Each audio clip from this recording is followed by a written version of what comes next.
hear the song Stand By Your Man by Tammi, you may not realize that the guitar player on that #1 hit from 1968 was Jerry Kennedy, a native of Shreveport, Louisiana. The 4-time Grammy winner went on to play on hit records with Elvis, Chris Christopherson, even Jeannie C. Riley's Harper Valley PTA.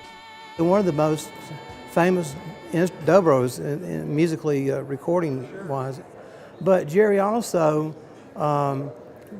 played one of the 3 guitar players on the riff that everybody knows, to the beginning of Pretty Woman by Roy Orbison.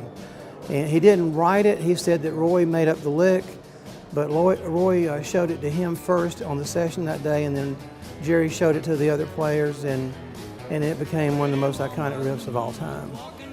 The Musicians Hall of Fame is filled with storied instruments and memorabilia that created the soundtrack of our lives.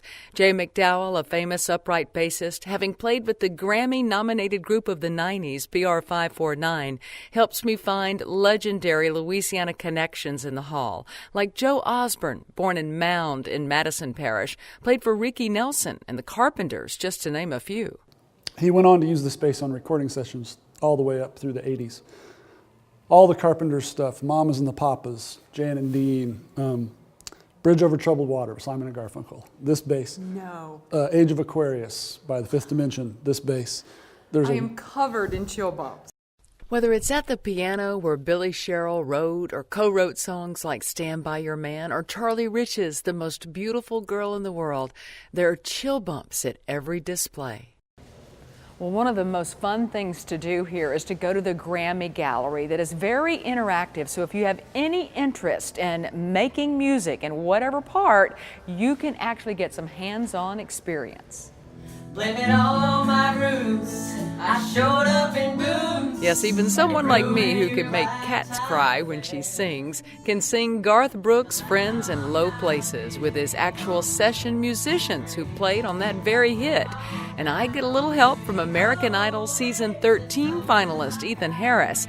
The Grammy Gallery is completely interactive so that you can learn about every element of making music, whether it's producing, engineering, playing an instrument, or promotion.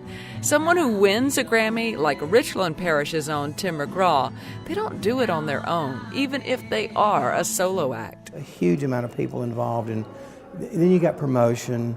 It's just so much involved, more than what people know about.